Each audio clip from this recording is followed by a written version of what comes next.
cometer un sacrilegio. Hay un posteo en Facebook de un ciudadano amigo muy inteligente, que de pronto le dio por poner una cosa que es trivial, pero que era simpática. Dice algo así como herejía o algo así, no es la palabra necesariamente la que él usó. Y dice, cambié la receta de patacones de mi abuela. Entonces, claro, era que eso, si se nos mira este grabado universitario, todo, cómo se siente. ¿Cómo haría los patacones la abuelita? Sí, entonces... Y en Cuba son tostones, no son patacones. Bueno, es que por la misma razón. Sí, porque tostón claro. y patacón son sinónimos. Sí, claro. Es una moneda claro, amarilla. Pero en todo caso, lo que pasa es que yo recordé inmediatamente algo que pasó al olvido porque no tenía trascendencia. Alguna vez yo probé hacer patacones a mi manera y simplemente de ello. Un químico puede pensar mucho en la cocina, eso es lo que quiero decir. Claro. Entonces cogí... Hasta un microbiólogo como Clorito Picado hizo un librito de recetas. Exacto. Sí. Tiene nuestra microbiología doméstica, un librito pequeño, muy útil, de qué cosas se pueden aprovechar para el hogar. Exacto. Nosotros lo reprodujimos en la editorial Costa Rica, ya por el año 82. Pues entonces, me acordé de la receta mía, era hacer puré de plátano verde. Tan rico que hace plátano verde en sopa de frijol. Eso es angú. Bueno, no, es que angú era con guineo, ¿ah? Que guineo plátano también, verde también. Guineo, bueno, plátano verde. sí. Bueno. Aquí me ha dicho a veces que tuvimos una época, una semana que estuvo muy cargada de recetas nuestras. Sí. De pronto volvemos. Claro, pero yo decía que por eso no iba a incurrir en una safiedad adicional. Y entonces, el asunto era que yo cogí el plátano hecho puré, claro, con grasa y sal, claro. Ya eso es secreto. Y entonces... Esa es receta tuya. El secreto de la abuela. Tenía unas cositas redondas que se supone, yo nunca las usé, que se usan para hacer huevos fritos bien redonditos. Sí, claro. Sí, claro, ahí están. Y entonces, de ahí que usé eso para hacerlos. Y que quedan hasta con cierto grosor. Exactamente. Sí. Y más, yo le regulaba el grosor para hacerlo a mi gusto. Y entonces, una vez hechas las plaquitas... Y la yemita muy al centro. ¿Ah? Y la yemita muy al centro. Sí, exacto. Pero no, en el caso del patacón, ahí quedaba la ruedita. con forma de patacón, de verdad, claro. como una moneda. De tostón, sí. Entonces, ahora sí, a freírlo con mucho cuidado, claro. Y bueno, quedan perfectos. Es decir, creo que es una receta superior. Superior, a pesar de que la inventé yo, pero bueno, digo yo que cuando yo le respondí que sí, que no tenía nada raro lo que estaba haciendo porque ya he hecho eso. Pero empezaron a surgir otras ahí, sugerencias, algunas un poco extrañas, pero bueno, la gente puede opinar como quiera, pero digo que también puede serle muy útil a mucha gente, a lo mejor. ¿Y cómo se llaman esas papas fritas que son como tiritas?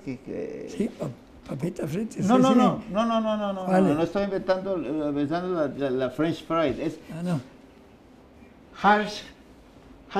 Esas que son así. Hash, no sé qué. Tienen forma. Bueno, alguien dijo que había hecho también esos, pero de plátano, y que quedan muy ricos, ¿verdad? Entonces, ahora ¿por qué lo comento? Porque puede ser que con una conversación como esta, uno acaba enriqueciendo la presentación culinaria costarricense sin cambiar mucho los ingredientes, ¿verdad? No, y además porque todo entra por los ojos. Exactamente. Si se ven cosas bonitas, pueden producir agrado y posibilidad de que uno guste más de la comida. Entonces, Se puede hacer un patacón de yuca. Yuca. Sí, porque Bueno, no. ¿El enyucado? Sí, el enyucado. Porque Sí. no adquiere la consistencia. No, esa es otra. Habría que tostarlo demasiado, Sí, me sí. parece. A mi mujer le encanta la yuca. Los enyucados son muy ricos. A mí me gusta mucho la yuca en sopa, como en yuca y el, ¿cómo se llama? Chayote. Ahí me gusta mucho. Sola no es un plato que a mí me atraiga mucho. La como, pero no es. Pero en sopa es riquísima, ¿no? El problema de la... Ya hablando más bien de la... Como los purés. Normalmente uno come el puré de papa, Sí. Ah, sí, que es claro. el más común. A mí me gusta el puré de camote, que no es tan común. Pero recientemente, hace poco tiempo, compré tiquisque y dije que si eran tiquisque, un puré de tiquisque. A mi señora le encantó. Después sí, compré ñampí, hicimos bueno, esto porque yo hago las compras. Ah, Compré ñampí y hicimos un puré de ñampí. Mi señora no sufrió mucho la diferencia, pero se lo comió también. Pero de pronto uno como ese le gusta a las personas cuando no lo han probado. Sí, sí, sí. ¿Verdad? Eso es. Pero uno tiene la tendencia más bien a veces a cierto producto, solo la papa, ¿verdad? Puré de papa.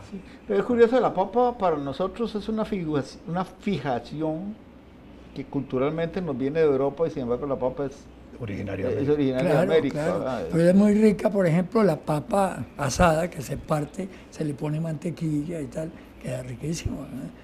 No es puré exactamente. Es la Bueno, papa. no, eso Sí, es de sí. la papa. Sí. No, está hablando de los purés. No, yo sé, pero digo que es muy sabrosa, sí, la papa asada, es la papa, te la dan, pero vos la partís y le pones lo que querás adentro. Yo le pongo mantequilla y queda muy rica, ¿no? Hay gente que le pone queso, que es Sí, de ese sí, sí, tipo sí. crema. Claro. Puede ser que me interese en el patacón elaborado. Que hay No, yo me originado- llevo la receta que dijiste. Se la voy a decir a mi mujer porque está eso muy sí. interesante. haya sido por alguna preocupación dental, ¿verdad? Es otra cosa. ¿verdad? Pero perro viejo no come hueso. Ahora, los patacones, normalmente el aplastamiento de la rodajilla, ¿verdad?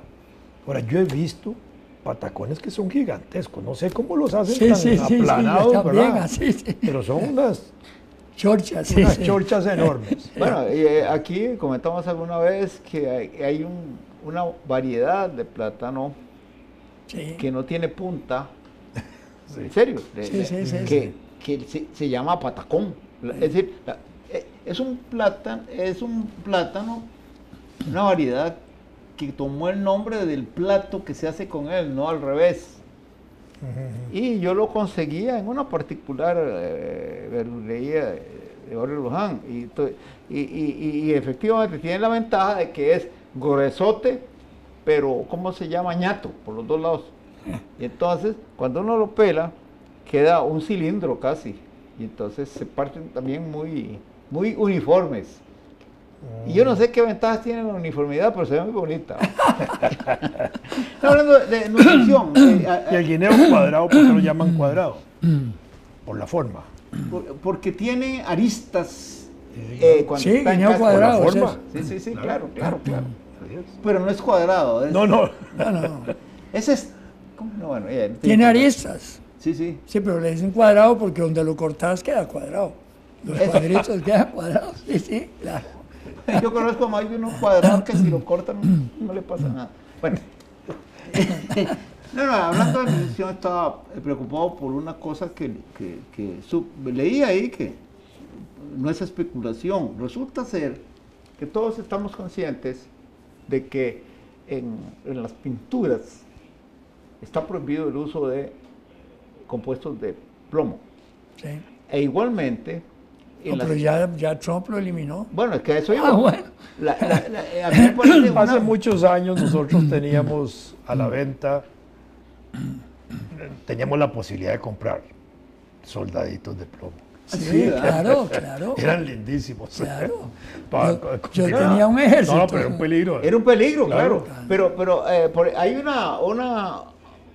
una especulación que yo creo que se le debe a uno de los grandes historiadores del Imperio Romano, según la cual en la decadencia del Imperio Romano habría influido muchísimo el uso de recipientes de plomo en Roma.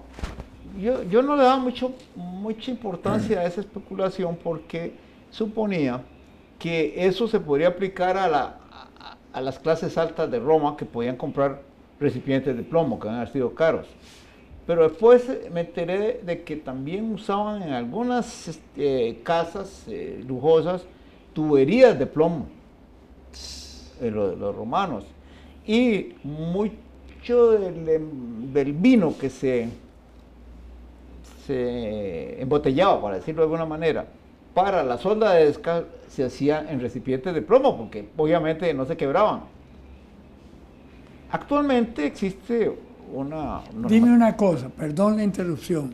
Esto que estás contando no es otra de esas fantasías tuyas. Es que me llama la atención. Justamente todo eso me vino a la memoria cuando Además el plomo produce una enfermedad muy fuerte. Claro.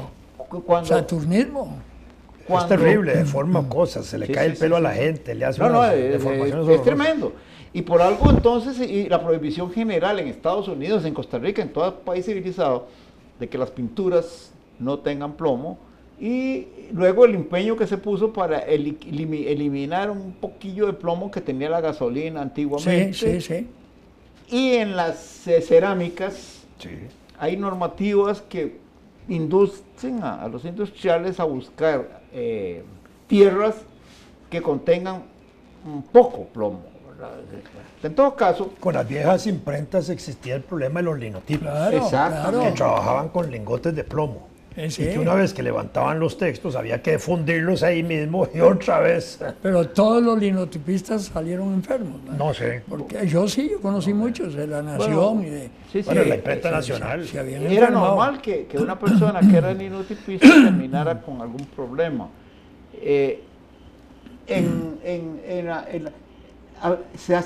Existía la barbaridad de que había cunas para niños que las pintaban con pinturas de plomo. Entonces, claro, ¿quién evitaba que los niños las chuparan, las mordieran? Además, hay un sabor dulcente que corresponde a esas las sales de plomo. En todo caso, la barbaridad surge, lo terrible es que ahora viene este presidente de los Estados Unidos y echa abajo la norma que prohíbe el uso de plomo en las pinturas. Y no sé en otras cosas, pero en las pinturas sobre todo. Digo yo, ¿qué locura tiene? No, está puede haber ahí. No tiene sentido. ¿Y cuál ha sido, no me había dado cuenta, pero cuál ha sido la reacción de las sociedades científicas de Estados Unidos alrededor de eso? Porque eso ya está... Es porque no tienen autoridad, es decir, ellos manifiestan su oposición, por eso ya lo han manifestado. Vamos a ver, ahora empiecen a producir pinturas gringas con plomo. ¿Las va a aceptar el Ministerio de Salud en Costa Rica? No, claro que no. No, por supuesto, pero entonces vendrán las presiones, yo me imagino, para que se cambien las normas. Lo que ¿O van a decir que ya no hace daño el plomo? Los científicos en general, pues reaccionan, pero lo que pasa es que incluso se sabe, yo no recuerdo los nombres, pero los organismos que normalmente deben estar dirigidos por científicos en Estados Unidos han sido puestos en manos de radicales creacionistas o cosas así. Entonces, claro, para ellos todo lo que la ciencia diga que está mal, está puesto en duda porque lo dice la ciencia. La ciencia que niega la creación. Claro. Entonces, ¿Cómo? La ciencia que niega la creación. Sí, el origen divino de las cosas. El origen divino de las cosas. Okay. Entonces, por supuesto, se van contra el medio y no discuten con razones, ¿verdad? Y yo me imagino que a lo mejor algún amigo de Trump tiene intereses en la producción de pinturas con plomo y entonces lo convenció. Pero ¿ah? viste que lo que tiene ayer es una industria un juez le echó abajo la resolución sobre los Dreamers.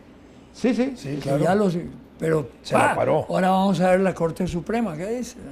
Bueno, Porque ya se como- le tiró encima, ¿no? Ya Trump se le tiró encima al régimen de justicia norteamericano. Sí, sí, dijo que eso era una barbaridad, que estaba Vamos a ver obsoleto. cómo va a influir. Y lo más divertido es que ya salió declarando que sí, que no importa, que, que se la echen porque él le gana a Oprah.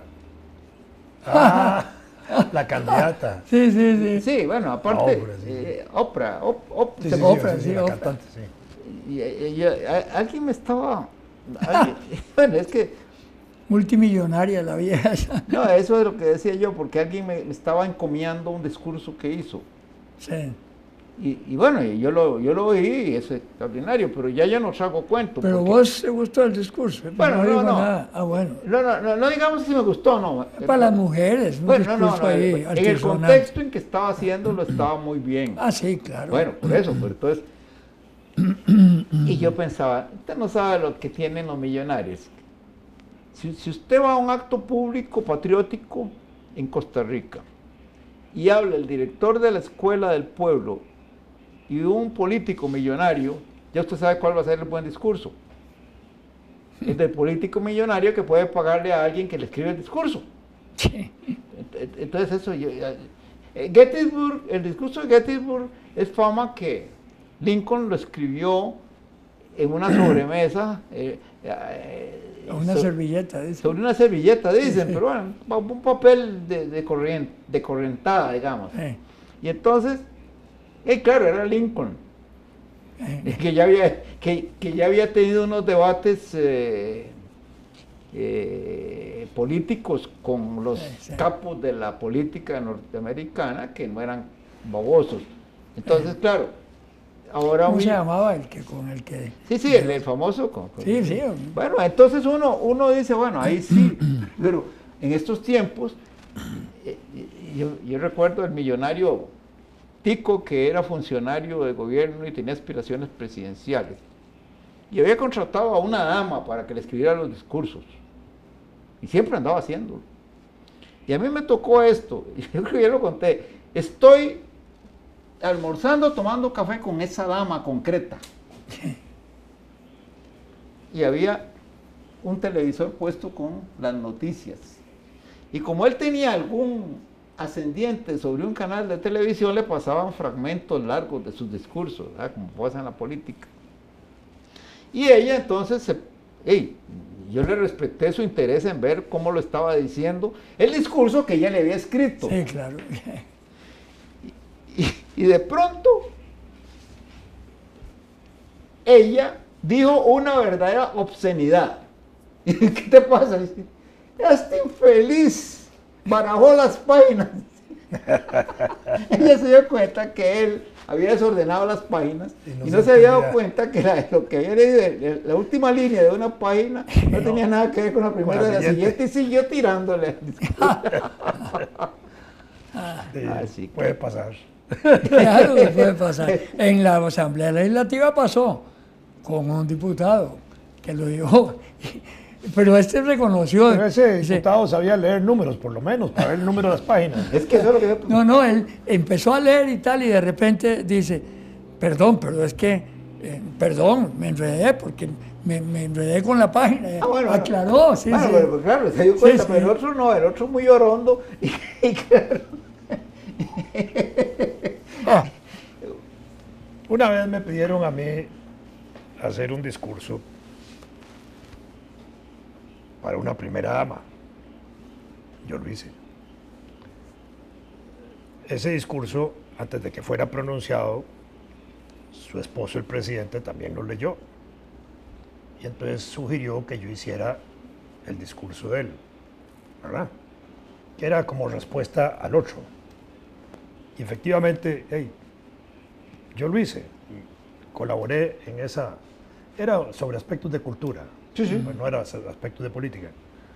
Y echa su discurso la primera dama, e inicia el presidente su discurso, y se da cuenta de que hay párrafos que no coinciden, ¿verdad? Entonces, obviamente alguien había metido la mano ahí y había alterado el discurso totalmente y habían metido cosas que nada tenían que ver. Entonces el presidente arrugó lo que estaba leyendo, lo arrugó, las paginillas se las metió así en la bolsa y siguió, claro. Improvisó el resto del discurso. Claro. Bueno, a eso se le llama control, autocontrol. Control, ¿verdad? Claro. Inteligencia emocional. Claro. Por se Por supuesto, alteró, entendió que algo no estaba funcionando bien y arrugó. Pues era visible que lo arrugaba, ¿verdad? Y yo me quedé también estupefacto viendo aquella cosa. A mí me pasó algo parecido, pero con personas de la academia. En una ocasión había una actividad académica para la cual alguien no podía, tenía tiempo, y entonces yo le hice el favor de hacer la ponencia. Algo interesante. Pero a última hora, un organismo internacional cuyo presidente o secretario general venía a hablar, llamó a alguien en la universidad a pedirle que le ayudaran porque el discurso que el caballero había mandado ya no calzaba, y que qué hacían, y querían que entonces, sin que me diera relación con lo que ya yo había hecho, aparece una profesora universitaria pidiéndome que yo le resuelva el problema. Y yo no dije nada, por supuesto, pero como me da mucha pereza, pero dije, la verdad es que no puedo, por amistad tengo que hacerlo. Aquí la amistad no era con el extranjero que venía, sino con la profesora. Entonces, de ahí cogí. Entonces, hice también eran cortas, pero las hice. Y con lo que jugué, ya que estaba en eso, dije yo, ahora tampoco yo me voy a poner a hacer filusterías. La segunda ponencia era como el reverso, digamos, de la otra. Porque una era sobre la polis y otro sobre el burgo. Yo creo que ya sobre la polis y el burgo. Ajá. Helénico y germánico. Sí, claro. Y ahí se fueron. Entonces yo me olvidé del asunto, además de haber pasado por ese apuro, iba a ir a oír esos caramelos. Y me olvidé del asunto. Y estaba yo en un lugar ahí en la universidad, ya yo no era rector, digo, pues se quede claro. Cuando apareció una profesora, otra, y me dijo que había estado yendo a esa actividad, y me dijo esto, y lo digo no lo digo por echarme de flores, pero es que yo estuve a punto de soltar la carcajada, pero me mordí la lengua, porque dice, claro que las dos mejores fueron esta y esta. Eran las dos. Y no puede ser, esas carajas no pasan. Y él estuve callado. Hace años de eso, así que no lo puedo comentar, pero...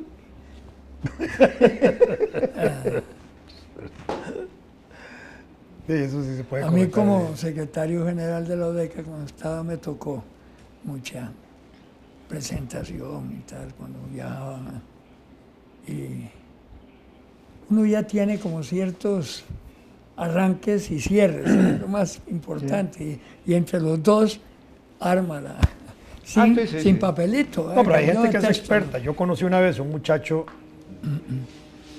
no sé si trabajaba en casa presidencial haciendo discursos, un muchacho joven, Sí. pero era bien talentoso para hacerlos, porque tenían su habilidad, obviamente. Y tienen su... Sí, por eso lo hacía. Sí, claro.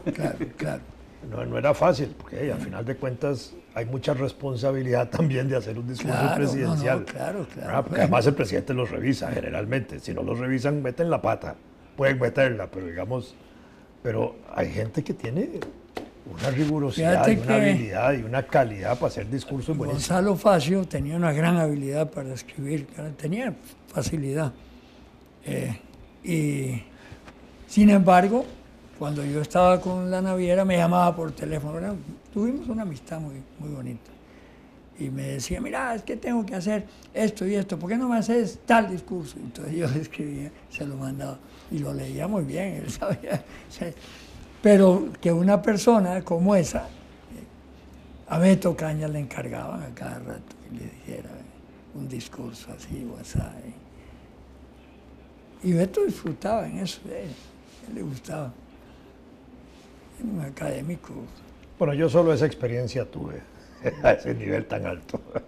Un discurso yo una de vez esa naturaleza. descubrí en publicaciones que me tocaba leer que el presidente de aquel famoso presidente Perdón. Una experiencia también en el periodo 98-2002, que Fuerza Democrática tuvo 3 diputados. Una vez hay un acto, ¿verdad?, sobre de carácter histórico, ¿verdad? Y entonces un diputado me pidió que yo le hiciera la intervención. Por supuesto se la hice, ¿verdad? Pero el hecho fundamental es que estaban celebrando un acontecimiento de 50 años después, ¿verdad? Pero tenía mucha similitud. Entonces yo hice el discurso sobre el primer evento y no sobre el segundo, ¿verdad? Cuando el diputado va a leer el discurso, se da cuenta de lo que ha pasado, pero él me había instruido a mí equivocadamente, ¿verdad? Entonces muy hábilmente dijo, bueno, como estamos celebrando tal acontecimiento, no podemos dejar de recordar, y empezó a leer el discurso. Ah, muy bueno. Otro bueno. Fue habilísimo, habilísimo. ¿Habilísimo o habilísimo? No, habilísimo. Tenemos que aterrizar. Este es un aterrizaje de emergencia. Forzoso.